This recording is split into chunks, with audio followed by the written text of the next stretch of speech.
Happy New Year, everyone. This is a Chen moment on Glazov gang.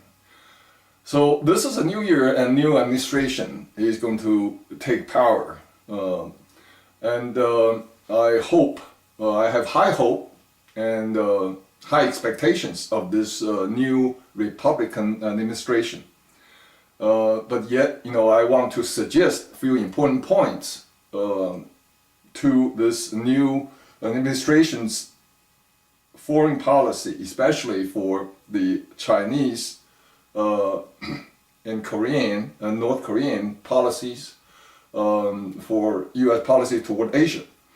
And as we all know, in 1980s, Ronald Reagan confronted with this red menace with the Soviet Union.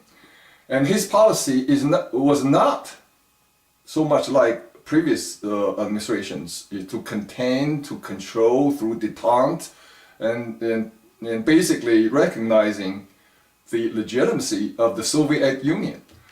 But Reagan says, no, we will not recognize the legitimacy of the Soviet Union because it is an evil empire. And our policy is not to control and contain, but to decimate, to destroy the USSR. Every time Ronald Reagan went to the Soviet Union, he demanded first to meet the dissidents. He demanded first to talk to the Russian people rather than the Russian regime. Delegitimize this criminal regime. So this is what I called moral wisdom that Ronald Reagan had that eventually lead to the downfall of the Soviet Union. Your goal is to decimate China, is to destroy the last empire of communism. That is and should be the U.S. foreign policy toward Asia. Imagine, every issue revolves North Korea.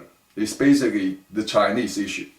China used North Korea as a diplomatic tool to blackmail U.S. and the rest of the free world. China, at the same time, used North Korea as a guard dog, not just an attack dog, but a guard dog, for the Chinese interests. And there's tremendous resentment and anger among the Chinese population. Today, Donald Trump and the administration must realize this is your biggest leverage. You're not using military or trade policy to control China, but you're using moral issues to threaten the regime from within. The administration must take issue on the issue of Mao's image. Mao is the biggest mass murderer in human history, not just in Chinese history. He killed 80 million people during peacetime. So this must be revealed to the world. And I always contrasted it with US dollar. You can see what the difference between these two. On US dollar, there's in God we trust. In the Chinese currency, it's in devil we fear, in devil we believe. It's a devil worshipping culture right now.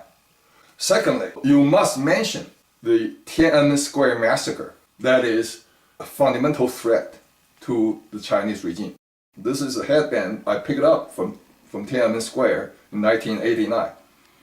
You must point out the Chinese regime has to recognize the truth and history. Thirdly, you must mention the name of Liu Xiaobo, Chinese dissident, who is also Nobel Peace Prize winner in 2011. The jailed, sentenced, to 11 years in prison for nothing but express his own views about future China. And this has to be mentioned. Fourth, the persecution of Christians, the persecution of Falun Gong, and the political dissidents. These are the easy picking issues, but it will be very effective. The US must take a moral high ground reaffirm the founding principles of the United States around the world, in contrast with what makes a Chinese regime legitimate to their own people. That means that's Mao, that's, power comes from the guns and violence and threat of violence. You must contrast these two entirely different, not just different, but entirely contrasting forms of societies and government. Take high moral ground. These are the important issues.